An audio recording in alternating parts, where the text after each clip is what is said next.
যে ঘরে দুইকা তিনবার সূরা ইখলাস পড়বে, ওর ঘরে এরকম বরকত হবে যে প্রতিবেশীর ঘর পর্যন্ত ছড়ায় যাবে।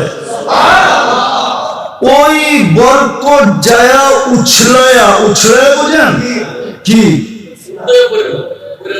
উতরায়া বলে, এই বরকত উছলায়া যায় প্রতিবেশীর ঘরে পড়বে, প্রতিবেশীর ঘর পর্যন্ত বরকত দিয়ে বেড়ে যাবে। মানে তো না, আমরা তো শুধু শুধু চিল্লাইতেছি, আমাদের ঘরে অশান্তি কেন? সুখের লেগেই তো বিয়ে করলাম, কিন্তু বিয়ে করে তো দেখলাম আরো অসুখ বেশি। ভাবলাম বাচ্চা হইলে সুখ হবে, অসুখ আরো বাড়লো। ভাবলাম বড় হইলে সুখ হবে, আরো বাড়লো।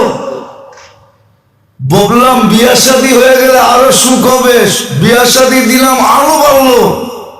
সুখ অসুখ তো বাড়তি আছে কেন? এটির সাথে সুখ শান্তির কোনো সম্পর্ক নাই। আসেন তওবা করে মুহাম্মদুর রাসূলুল্লাহর আদর্শ মানি, আল্লাহর হুকুম মানি। কম তো হইল না, কয়েক শত বৎসর হয়ে গেল মুসলমানদের চেষ্টা, ট্রাই করা। মানুষ তো এক দুইবার ট্রাই করে বুঝে ফেলে, আমরা তো যুগের পর যুগ করতেছি। শত শত বৎসর পার হয়ে গেল বিজাতির রঙে রঙিন হয়ে, কিন্তু কিছু তো করতে পারলাম না। হ্যাঁ, তুই সমুদ্রের উপর দিয়ে হাইটা যেতে চাইলে হাঁটায়া পার করা দিন। হাজারো কাহিনী আছে সমুদ্রের উপর দিয়ে হাঁটতে হাঁটতে গেছে। হ্যাঁ, আবার ভাবছে এত লম্বা হাঁটলে পাও যদি ব্যথা হয় তো জায়নামাজ বিছায়া পার হয়ে গেছে। না পারা নেই, কে পার হইছে? শাহজালাল রহমতুল্লাহ আলাইহি পার হয়ে গেছে। উনি জায়নামাজে পার হইছে, সাহাবা ঘোড়ায় বইয়া পার হইছে। সব তো রাতে উঠায় দিয়া দিব, তুই চাবি তো অগ্নিগিরির জন্য ফায়ার সার্ভিস দরকার হবে না, তুই হাত দিয়া বলবি পিছিয়ে যা। অগ্নিগিরি তোর আরবি বুঝতে বাধ্য, তোর ইশারা বুঝতে বাধ্য, তোর কথা মানতে বাধ্য। এখনো ওই অগ্নিগিরি রাখা আছে, কিন্তু বাহির হওয়ার ক্ষমতা নাই। হ্যাঁ, তামিমে দারি রাদিয়াল্লাহু তাআলা আনহু বলে গেছে, লা তাখরুজি ইলা ইয়াউমিল কিয়ামা, কিয়ামতের সকাল পর্যন্ত বাহির হবি না। কবর ওনার টিউনিসিয়ায় যান, আমি দেখাইছি, আপনারা দেখা আসেন। কবরে গেলে সেলুট দিতে মন চায়, সালাম তো সালাম, সেলুট দিতে মন চায়, সেলুট তামিম তোকে। তাও 1 বছরের সাহাবী, 9 হিজরিতে মুসলমান হয়েছে, 10 হিজরিতে আল্লাহ রসুল দুনিয়ার থেকে চলে গেছেন। আল্লাহ রসুলকে 1 বছর পাইছেন, 1 বছর। বাচ্চা বলা চলে, বাচ্চাটার এই অবস্থা, বুড়াটার কি অবস্থা? কি অবস্থা বুড়াটার? আজকে মানি নাই আল্লাহর তরিকা, হুকুম মানি নাই, নবীর তরিকা মানতেছে না। মুহাম্মদুর রাসূলুল্লাহ এই জন্যই আসছে, ওনার আদর্শ এই জন্যই। কত জুমায় বলছি কি বলি না জানি না, আল্লাহর হুকুম ছাড়লে আল্লাহ এতটুকু রাগ হন না। হ্যাঁ, প্রমাণে বোঝা যায়। তাহলে বলছিলাম মনে হয় 360টা মূর্তি আল্লাহর ঘরের উপরে, আর আল্লাহর ঘরের তোয়াব করতেছে উলঙ্গ। আবার আল্লাহর ঘরের চত্বরে বইয়া, চত্বর চিনুন তো? আরে মা, খালি জায়গা যেটা, ওটার মধ্যে বইয়া 360-এর পূজা করতেছে। আল্লাহ এত রাগ হন নাই। যত রাগ হয়েছিলেন যে সময় আবু লাহাব বলছিল তাব্বান লাকা সাইরাল ইয়াউম, ধ্বংস হোক ওয়ালিহাজা জামাতানা, এই কথা শোনানোর জন্য তুমি আমার ঘরে জমা করছো। তাব্বান বলতে দেরি, তাব্বাত ইয়াদা আসতে দেরি হয় নাই। আল্লাহ কিয়ামত পর্যন্ত মানুষকে বুঝাইছে, আমার নাফরমানি মেনে নিব, কিন্তু বন্ধুরটা মেনে নিব না। অনেক সময় বলে না, তুই আমারই বলতি, আমার মেহমানরা কেন বললি? একা একই বলতি, মানুষের সামনে কেন বললি? চেতে না, চেতে না। আল্লাহ বুঝেছে বন্ধুরটা মানবো না, আমারটা মেনে নেব। আজকে কোথাও মুহাম্মদুর রাসূলুল্লাহর তরিকা নাই, শিখেই না। বলছিলাম মনে হয় আপনাদেরকে, 1 মিনিটের মাদ্রাসা কিনা পড়েন, 24 ঘন্টা সুন্নাত শিখেন, 1-2টা আমল করেন, পুরাটা না করেন, 1-2টা করেন, হয়তো ঘুমানোরটা করেন, নইলে ঘরে ঢুকারটা করেন। হাদিস তো আছে। বলবেন বেতন খান, চিল্লাবে না কেন? এটাও তো বলবেন, ঠিক না? বেতন নেন, চিল্লাইবে না কেন? ঠিক না? আধা বেলা অটো চালাইলেও আসছে বেশি বেতন পাওয়া যায়। সত্য।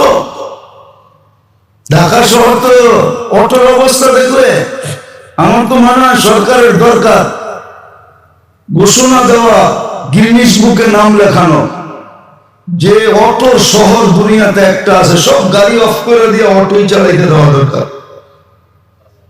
কমসে কম একটা শহর তো নমুনা হোক দুনিয়ায়, যে অটোই চলে, আর কিচ্ছু চলে না। তাইলে হয়তো ঢাকা একটু বসবাসের যোগ্য হবে, কেন অটোতে তো কোনো ইয়াটিয়া নাই, কি বলে, দুর্মিয়া।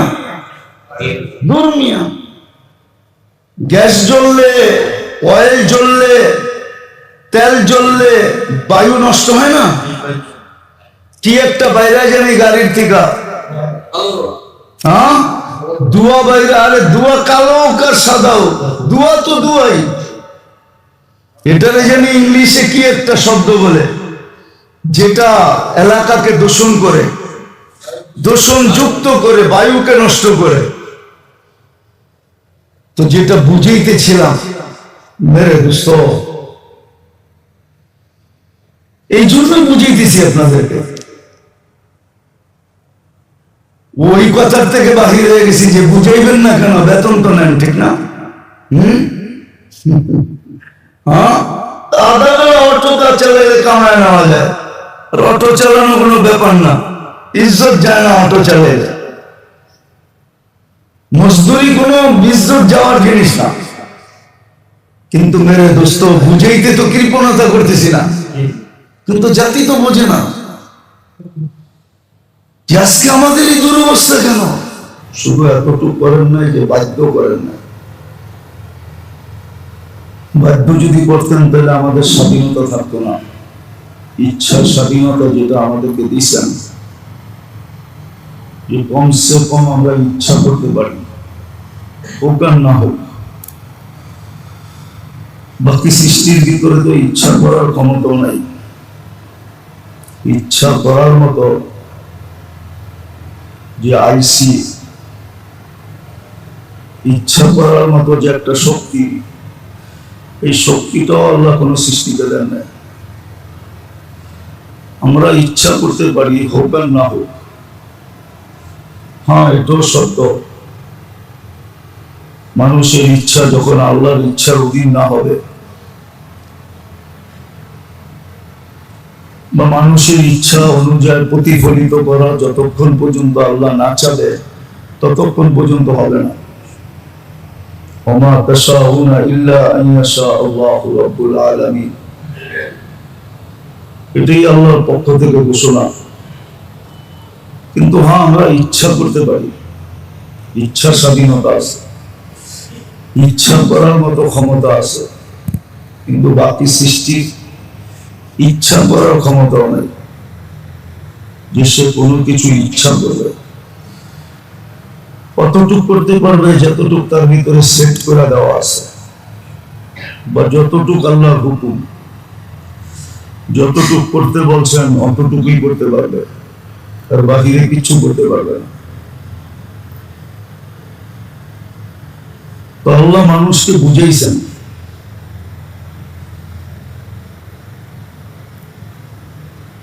সর্বদিক দিয়ে বুঝাইছেন, কিন্তু হ্যাঁ বাধ্য করেন না।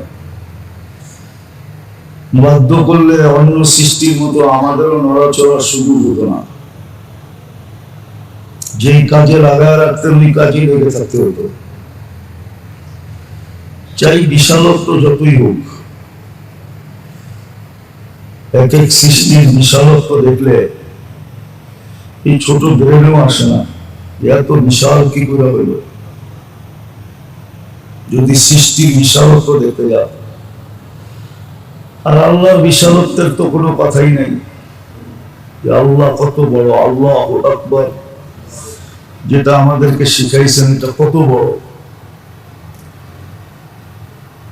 তো বিদায় আল্লাহ আমাদেরকে বুঝাইছেন, সুস্পষ্ট বুঝাইছেন।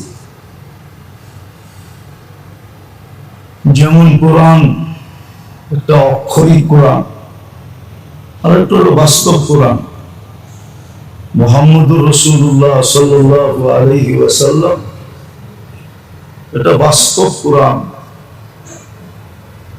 জিন্দা কোরআন।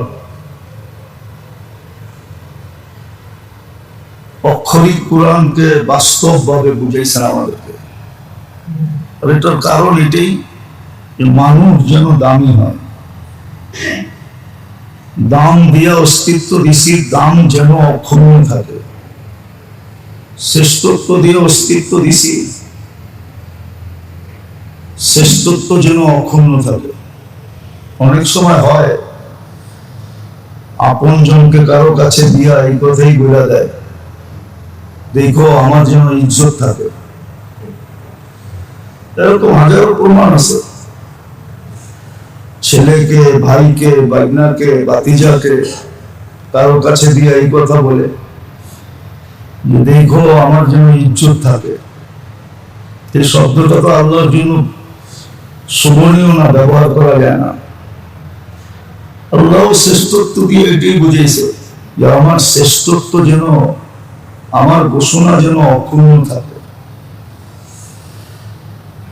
আবার সমস্ত সৃষ্টিকে বিসর্জিত দিয়া, বিসর্জন দিছেন, বলি দিয়া দিছেন। এই জন্য কোন সৃষ্টির কোন বিনিময় রাখেন না। সমগ্র সৃষ্টি আমাদের চেয়ে বেশি আল্লাহকে মানে, আল্লাহর গুণগান গায়, 24 ঘন্টা গাইতে থাকে। হয়তো আপনি আর আমি বুঝি না, কিন্তু হ্যাঁ 24 ঘন্টা আল্লাহর গুণগান গায়। কোরআন এটাই বলে, মা মিন শাইইন ইল্লা ইউসাব্বিহু বিহামদি রাব্বিহি। সমস্ত বস্তু, শুধু প্রাণী না, বস্তু আল্লাহ রাসূল প্রমাণ করে দেখাইছেন। রুটির টুকরাটা পর্যন্ত নিয়ে প্রমাণ করে দেখাইছেন যে দেখো তসবিহ পড়ে।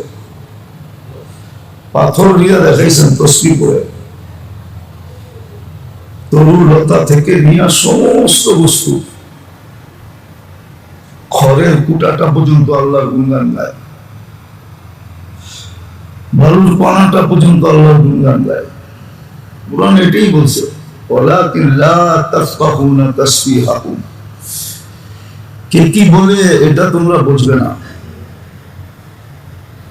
অনেক সময় শুনবে না, অনেক সময় শুনলেও বুঝবে না।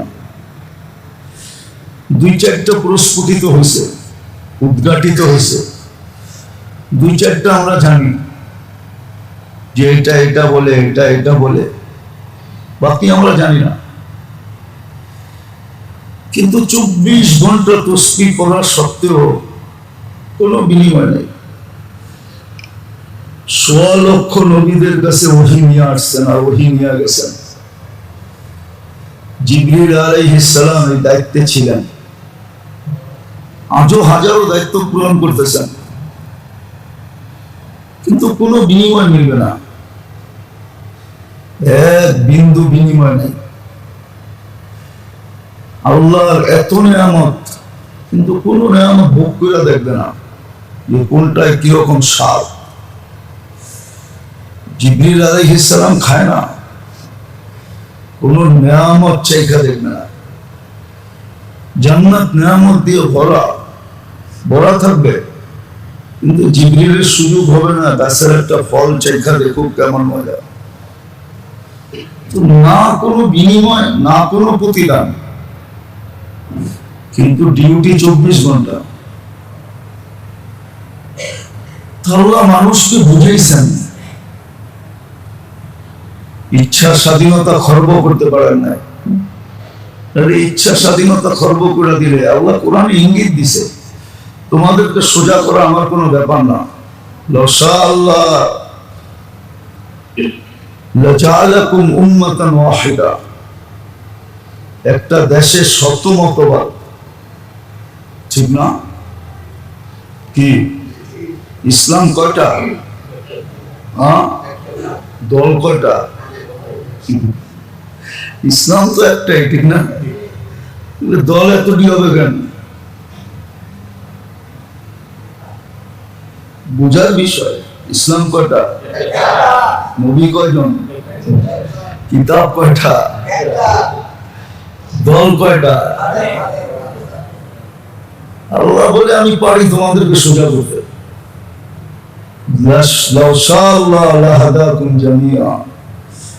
তোমাদের ইচ্ছা স্বাধীনতা ছিনায় নিয়ে গেলে তোমরা লম্বা হয়ে যাবে। হ্যাঁ, সাপ মরলে লম্বা হয়, তোমরা জিন্দা থাকতে লম্বা হয়ে যাবে। তোমাদেরকে আমি সোজা করতে পারি, আল্লাহ পারে সোজা করতে। কিন্তু ওই যে ইচ্ছা স্বাধীনতা খর্ব হয়ে যাবে, শ্রেষ্ঠত্বের ভিতরে দাগ লেগে যাবে, এই জন্য আল্লাহ সোজা করেন না, শুধু বুঝেন আর অপেক্ষা করেন। এটাই কোরআন ইঙ্গিত দিছে,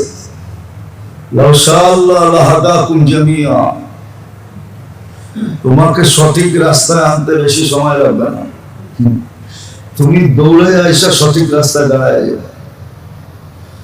তোমার তেলাইতে হবে না, তোমাকে তেলানো বোঝেন না? তেলানো মনে হয় বোঝেন না। তেলানো বোঝেন কি? খোসামত করা, তেল মারা। তোমাকে তেল মারতে হবে না, তুমি এমনি সোজা হয়ে যাবে। এটার কিছু যুক্তি আছে। সারাদিন আল্লাহ প্রয়োজন মেটাবে, সারাদিন আল্লাহ আপনাকে আমাকে সাপ্লাই দিবে, সেবা দিবে, আমার সব কিছু খেয়াল রাখবে, সব কিছু পরিচালনা করবে।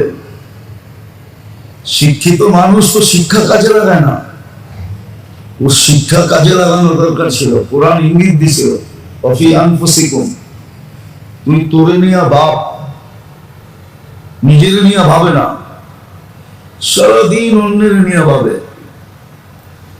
এই শরীরটা যদি প্রযুক্তি দিয়ে চলতো তাহলে বোঝা যেত প্রযুক্তি কতটি লাগে। এটা তো কুদরত দিয়ে চলে, কুদরতের প্রযুক্তি দিয়ে চলে। আল্লাহর কুদরতের চোখে না দেখা প্রযুক্তি দিয়ে চলতেছে। এই জন্য কোনো জায়গা খরচ হয় না, এই জন্য কোনো শ্রমিক লাগে না, কোনো মেশিনারি কিনতে হয় না, এটা নিজে নিজে চলে। মাঝে মাঝে আল্লাহ দেখায়, দেখেন না একটা রিং বইতে কয় টাকা লাগে? রিংটা কি 10 হাত লম্বা, না 20 হাত লম্বা, না 30 হাত লম্বা? ওটা কি সোনা দিয়ে বানানো? বসাইতে কয় টাকা লাগে? এই জন্যই আল্লাহ বুঝাইছে, এটা আল্লাহই করছে বুঝার জন্য। যারা রিং লাগাইছে ওদের বোঝানো দরকার। ওর বাবা দরকার ছিল যে এতটুকু একটা রিং 1.5 লাখ 2 লাখ, যাতে যা পারতেছে ওটা নিতেছে। এক এক দেশেরটা এক এক দাম। খালি নিয়ে ধাক্কা দিয়ে বাবা দিছে, আল্লাহ বুঝাইতে চেয়েছে এটা চলে পুরো আল্লাহর কুদরতি প্রযুক্তি দেয়া। এটা যদি মেশিন দিয়ে চালাইতে হতো তাহলে বুঝে আসতো কয় টাকা লাগে। আল্লাহ মানুষকে বুঝায়, বুঝাইতে চাইতেছেন, কোরআন দিয়া বুঝাইছেন, রসুল পাঠায় বুঝাইছেন। মুহাম্মদুর রাসূলুল্লাহ জিন্দা কোরআন। হ্যাঁ,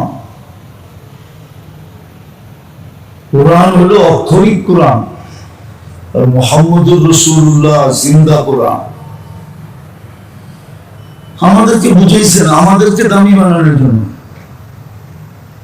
মানুষের কাছে না। মানুষ মানুষের মূল্যায়ন করতে জানে না। হ্যাঁ, স্বার্থের সামান্য বিরুদ্ধে গেলেই খেপে যায়। বাইবেল দেখে না যে আসলে সে ঠিক করলো না ভুল করলো, ভাবে পর্যন্ত না, পায়ের রক্ত মাথায় উঠে যায়। মানুষ মানুষের মূল্যায়ন করতে জানে না, মানুষ মানুষকে চিনেই না। যদিও হুকুম ছিল, যদিও আল্লাহর পক্ষ থেকে নিদর্শন ছিল, আল্লাহর পক্ষ থেকে হুকুম ছিল, আদেশ ছিল, আদেশ ছিল যে মানুষ মানুষকে মূল্যায়ন করো, মূল্যায়ন করে না। নিজের স্বার্থ মতে হইলে, মত মতো হইলে করে, মতের বিরুদ্ধে হইলে আর করে না। মতের বিরুদ্ধে হইলে পাট পাতা বানায় দেয়। পাট পাতা চিনেন না? মনে হয় পাট পাতাও চিনেন না। পাট পাতার মূল্য মানুষের মূল্য নেই, অথচ বলছিল মানুষের মূল্যায়ন করো, আল্লাহর সৃষ্টির মূল্যায়ন করো। এটা ভাইবা যে বানাইছে কে? তো আল্লাহ মানুষকে বুঝায়, মানুষকে দামি বানানোর জন্য। হ্যাঁ, যখন মানুষ মানুষকে দামি বানাবে না, মানুষ যখন মানুষকে দামি বানাবে না,